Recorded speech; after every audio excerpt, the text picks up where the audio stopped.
Hello everyone, and welcome back to This Week in Elder Scrolls Online. I'm your host Rob with MMORPG.com. First, I wanted to apologize real quick for no episode last week. Real life just kept getting in the way.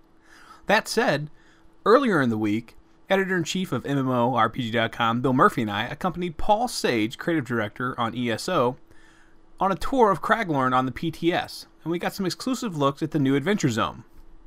Which brings us to pretty much the first and only topic of this week, Craglorn. It's here. Better late than never. Grab 3 to 11 other adventures and make your way through the new zone. Tackle the trials and see how you can land on the leaderboards. While I've finally completed my main storyline, I'm only level 49 in game, so I've yet to go to Craglorn on the live servers, only the PTS.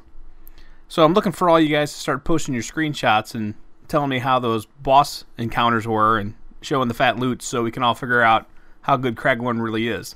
Not that it's all about the loot, but I really want to know about the encounters and the difficulty that they have.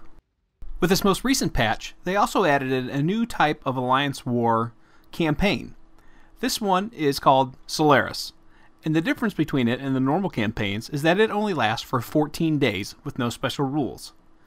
While I'm not sure that 14 days is really long enough to get the full effect of the campaign, I definitely think it's an interesting idea to go ahead and try something like this as opposed to having all the campaigns set for 90 days, whereas 3 months is quite an extended period of time to get results out of these campaigns, and at this point I don't know anybody who's just staying in their own campaign without guesting to other ones frequently to try and find one that's not imbalanced. So hopefully Bethesda can find the sweet spot and get people actively engaged with these campaigns to where they're PvPing on a frequent basis and not having these high tides and low tides of population balances.